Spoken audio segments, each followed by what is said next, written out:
నమస్తే welcome back to mercy study circle. నేను మీ మెర్సీని. ఈరోజు చెప్పుకోబోయే టాపిక్ ఏంటంటే 9th క్లాస్ జాగ్రఫీ నుండి థర్డ్ లెసన్ నీటి పారుదల. ఈ లెసన్ సంబంధించిన కంప్లీట్ ప్రాక్టీస్ బిట్స్ అయితే ఈ వీడియోలో చూద్దామండి. ఎక్కడ స్కిప్ చేయకుండా ఎండ్ వరకు చూసేయండి. అలాగే మన ఛానల్ మీకు యూస్ఫుల్ అనిపిస్తే ఖచ్చితంగా మీ అమూల్యమైన సబ్స్క్రైబ్తో నాకు సపోర్ట్ చేయండి. మీరు చేసే సపోర్ట్ ద్వారా మరెన్నో వీడియోస్ చేయడానికి ఇంట్రెస్ట్గా ఉంటుంది. సో ఇంక లేట్ చేయకుండా టాపిక్లోకి అయితే వెళ్ళిపోదామా. ఇక చూడండి, థర్డ్ లెసన్ భారతదేశ భౌగోళిక స్వరూపాలు. ఇక్కడ పర్టికులర్గా అయితే ఇక్కడ చూడండి, మొత్తం అంతా ఇలా మ్యాటర్ ఉంటుంది, డయాగ్రామ్స్తో సహా ఉంటుంది. ఇలా అంతా కంప్లీట్ అయ్యాక ఇక్కడ ప్రాక్టీస్ బిట్స్ అనేవి స్టార్ట్ అవుతాయి అన్నమాట. చూసారా, ప్రాక్టీస్ బిట్స్ అనేవి స్టార్ట్ అయ్యాయి. ఫస్ట్ వన్, నీటి పారుదల అనే పదము ఒక ప్రాంతం యొక్క నదీ వ్యవస్థను వివరిస్తుంది. బి, ఒక నదీ వ్యవస్థ ద్వారా నీటిని పొందే ప్రాంతాన్ని నదీ పరివాహక ప్రాంతం లేదా హరివానం లేదా నీటి పారుదల ప్రాంతం అంటారు. ఇక్కడ నేను ఎగ్జామ్లో ఎలా ఇస్తానంటే ఏబీలు ఇచ్చి ఏబీ సరైనదా లేదా ఏబీ రెండు సరికానివా, ఏ మాత్రమే సరైనదా, బి సరికానిదా, ఇలా అడుగుతూ ఉంటాను అనమాట. సో అంటే ప్రాక్టీస్ బిట్స్ క్వశ్చన్ ఆన్సర్ చదవడం వేరు, 4 ఆప్షన్స్ ఇచ్చినప్పుడు ఎలా మనం ఐడెంటిఫై చేయగలుగుతున్నాం అన్నది ఒక తీరనమాట. సో ఇలా మొత్తం చదివిన తర్వాత ప్రాక్టీస్ చేయడం అనేది చాలా ఇంపార్టెంట్ అండి. నెక్స్ట్, ఒక నదీ వ్యవస్థ ద్వారా నీటిని పొందే ప్రాంతాన్ని ఏమంటారు? నదీ పరివాహక ప్రాంతం లేదా హరివానం లేదా నీటి పారుదల ప్రాంతం. నెక్స్ట్, ప్రపంచంలోనే అతిపెద్ద నదీ పరివాహక ప్రాంతం అమెజాన్ నది. భారతదేశంలో అతిపెద్ద నదీ పరివాహక ప్రాంతం గంగా నది. ఇవి క్వశ్చన్స్ ఇచ్చారనమాట, దానికి ఆన్సర్ చేసి మీకు ఇచ్చాను. నెక్స్ట్, భారతీయ నదులను 2 ప్రధాన సమూహాలుగా విభజించారు. 1 హిమాలయ నదులు మరియు 2 ద్వీపకల్ప నదులు. హిమాలయ నదులు ఏడాది పొడవునా నీటిని కలిగి ఉండటం వల్ల అవి చాలా వరకు జీవనదులుగా ఉన్నాయి. దీంట్లోనే మరొక 2 పాయింట్లు ఏంటంటే, 2 ప్రధాన హిమాలయ నదులైన సింధు, బ్రహ్మపుత్ర నదులు హిమాలయ పర్వత శ్రేణులు ఉత్తరం వాళ్ళ నుండి ఉద్భవించాయి. బి, అవి పర్వతాలను కోతకు గురిచేసి గార్జెస్ను ఏర్పరిచాయి. నెక్స్ట్ క్వశ్చన్, ఎద్దుగిట్ట అనగా డాష్ సరస్సు, ఆక్స్బౌ సరస్సు. ద్వీపకల్ప నదులు హిమాలయ నదులతో పోలిస్తే పొడవు, లోతు తక్కువగానే ఉంటాయి. ద్వీపకల్ప భారతదేశంలో చాలా నదులు పశ్చిమ కనుమల్లో ఉద్భవించి బంగాళాఖాతం వైపు ప్రవహిస్తాయి.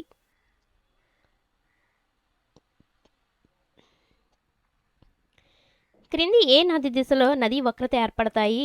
మధ్యస్థ ప్రవాహం. క్రింది వాటిలో హిమాలయ నది వ్యవస్థకు చెందినది గంగా, సింధు, బ్రహ్మపుత్ర. ఈ నదులు పొడవుగా ఉంటాయి. ఒక నదిని దాటి దాని ఉపనదులతో కలిపి నదీ వ్యవస్థగా పిలవచ్చు. సింధు నది యొక్క మూల ప్రదేశం పేరు మానస సరోవరం. సింధు నది మానస సరోవరం సరస్సు దగ్గర టిబెట్లో పుడుతుంది. అంటే దీంట్లో కీ పాయింట్స్ అనమాట. పశ్చిమ దిక్కుకు ప్రవహిస్తూ లడఖ్లో ఇది భారత్లోకి ప్రవేశిస్తుంది. ఇది ఈ భాగంలో ఒక సుందరమైన గార్జును ఏర్పరుస్తుంది.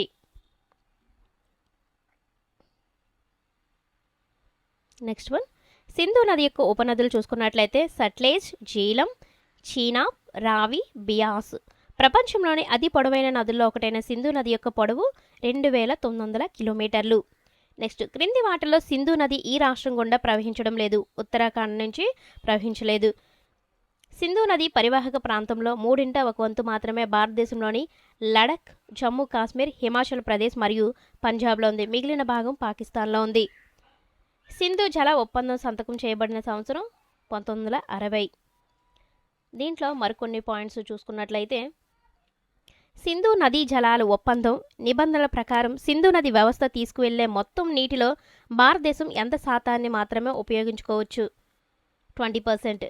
ఇది దాంట్లో పాయింట్ కాదు, సెపరేట్ క్వశ్చన్ అనమాట. అంటే ఇలా బ్లూ కలర్లో వచ్చినవన్నీ క్వశ్చన్స్.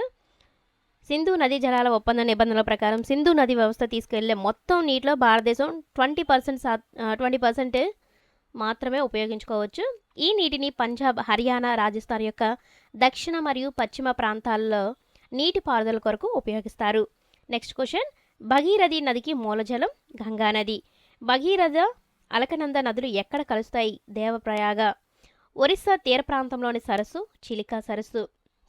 ఇప్పటి వరకు ఇది ముందు పేజీవి. నెక్స్ట్ పేజీ అంటే ఈ పేజీకి సంబంధించిన బిట్స్ అన్నీ ఇక్కడ ఉంటాయి. ఇక్కడ చూద్దాము. గంగా నది యొక్క ఉపనదులు గండక్, కోసి, యమున, ఘాగ్రా. దీనినే కుడి ఒడ్డు ఉపనదిగా పిలుస్తారు, గండక్.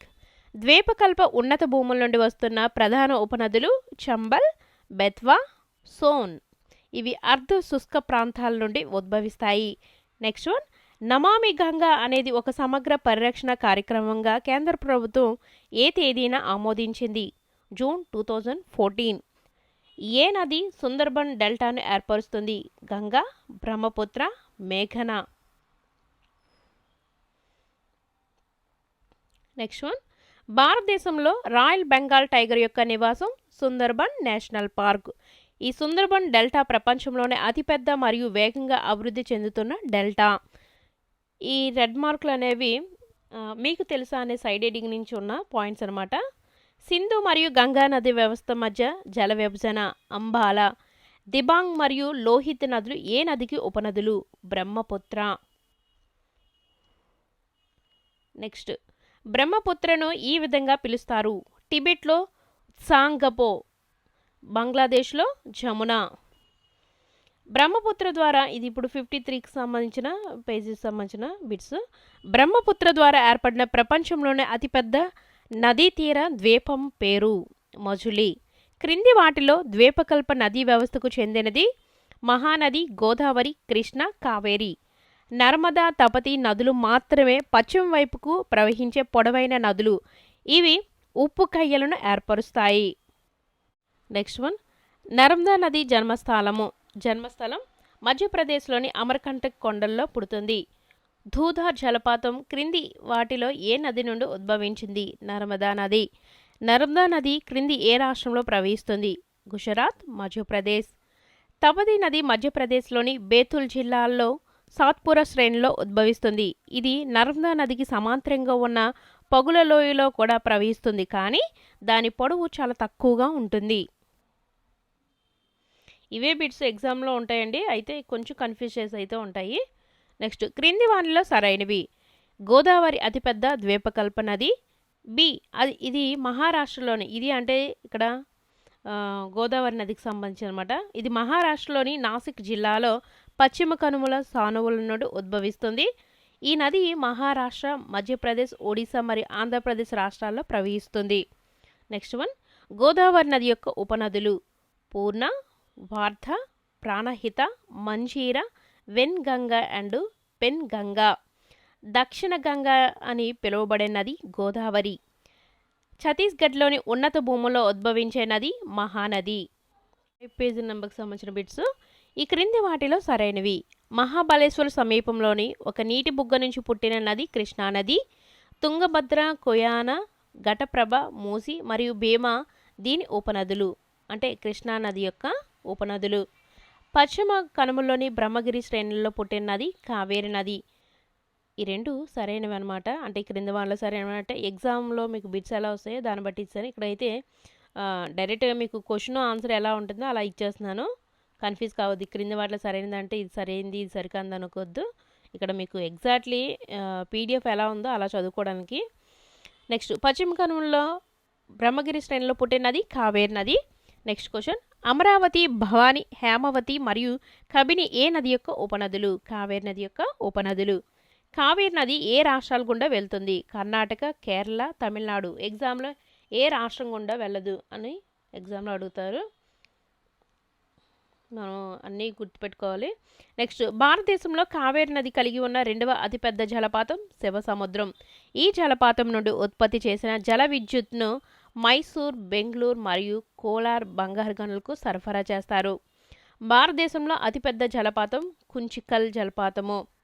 కాశ్మీర్లోని శ్రీనగర్లోని సుప్రసిద్ధ సరస్సు దాల్ సరస్సు. ఇది జమ్మూ కాశ్మీర్ కేంద్రపాలిత ప్రాంతంలోని రెండవ అతిపెద్ద సరస్సు. నెక్స్ట్ క్వశ్చన్, క్రింది సరస్సుల్లో ఉప్పునీటి సరస్సు. ఇది పేజీ నెంబర్ 59లో ఉంది, ఎందుకంటే 59 అనేది లాస్ట్ పేజ్ కదా, సో దాంట్లో ఉన్న బిట్టు కూడా అనమాట, డైరెక్ట్ బిట్టు. సాంబర్ సరస్సు, అయితే ఇది రాజస్థాన్ రాష్ట్రం అనమాట. నెక్స్ట్, భారతదేశంలోని అతిపెద్ద మంచినీటి సరస్సు ఉల్లర్ సరస్సు, జమ్మూ కాశ్మీర్. నది పొడవులను జతపరిచినట్లయితే గంగా నది యొక్క పొడవు 2500 కిలోమీటర్లు, గోదావరి నది యొక్క పొడవు 1500 కిలోమీటర్లు, కావేరి నది యొక్క పొడవు 760 కిలోమీటర్లు, కృష్ణానది యొక్క పొడవు 1400 కిలోమీటర్లు. నెక్స్ట్ క్వశ్చన్, నదీ తీరాలు పురాతన కాలం నుండి స్థిర నివాసులను ఎందుకు ఆకర్షించాయి? 1, నీరు ఒక ప్రాథమిక సహజ వనరు. నదులు వివిధ మానవ కార్యకలాపాలకు అవసరమవుతాయి. 3, నదులు లోతట్టు ప్రాంతాలకు రవాణా సౌకర్యాలను అందిస్తాయి. నెక్స్ట్ క్వశ్చన్, మన నదుల్లో పెరుగుతున్న కాలుష్యంపై ఆందోళన ఫలితంగా గంగా కార్యాచరణ ప్రణాళిక ఎప్పుడు ప్రారంభించారు? 1985. గంగా కార్యాచరణ ప్రణాళికలో భాగంగా జాతీయ నదీ సంరక్షణ ప్రణాళిక ప్రారంభమైన సంవత్సరం 1995. GAP విస్తరించగా గంగా యాక్షన్ ప్లాన్. NRCP విస్తరించగా national river conservation plan. Next, సరస్సులకు సంబంధించి క్రింది వాటిలో సరైనది. ఈ 4 కూడా సరైనవేనండి. నదీ ప్రవాహాన్ని నియంత్రించడంలో సహాయపడుతుంది. వరదలు నివారిస్తుంది. జల విద్యుత్ శక్తి ఉత్పత్తి చేయడానికి ఉపయోగించవచ్చు. అనార్ద్ర కాలంలో స్థిరమైన నీటి ప్రవాహాన్ని కొనసాగించడానికి సహాయపడుతుంది. ఇవి దానికి సంబంధించిన పేజీ నెంబర్ సంబంధించిన బిట్స్. ఇక్కడ చూసుకున్నట్లయితే లెసన్ బ్యాక్ సైడ్ ఆన్సర్స్ అనమాట. ఇవి కూడా మీకు మిస్ చేయలేదు, కంప్లీట్గా ఇచ్చాను ఆన్సర్స్ చేసి. క్రింది ఇవ్వబడిన 4 ప్రత్యామ్నాయాల నుండి సరైన సమాధానాన్ని ఎంచుకోండి. క్రింది ఇచ్చిన ఏ రాష్ట్రాల్లో ఉలర్ సరస్సు ఉంది? జమ్మూ కాశ్మీర్. నర్మదా నది స్థానము అమర్కంటక్. క్రింది వాటిలో ద్వీపకల్ప భారతదేశంలో పొడవైన నది గోదావరి నది. ఇది థర్డ్ అనేది లెసన్ మధ్యలోనే ఇచ్చేసాను, అందుకే ఇక్కడ థర్డ్ ఆప్షన్ అని లేదు, అదే థర్డ్ క్వశ్చన్ అని లేదు. ద్వీపకల్ప భారతదేశంలో పొడవైన నది గోదావరి నది. నెక్స్ట్ క్వశ్చన్, క్రింది వాటిలో ఏ నది పగుల లోయ గుండా ప్రవహిస్తుంది? తాపి లేదా తపతి. నెక్స్ట్ సెకండ్ రోమన్ సంఖ్యలో భారతదేశంలో అతిపెద్ద నదీ పరివాహక ప్రాంతం ఏది? గంగా నది. సింధు మరియు గంగా నదిలో జన్మస్థానం ఎక్కడుంది? సింధు నది టిబెట్లో మానస సరోవర సరస్సు సమీపంలో జన్మించింది. గంగా నది హిమాలయ దక్షిణ హిమానీ నది వద్ద జన్మించింది. హిమానీ నదం వద్ద జన్మించింది. గంగా నది యొక్క 2 ప్రధాన ప్రవాహాలు భగీరథ మరియు అలకనంద.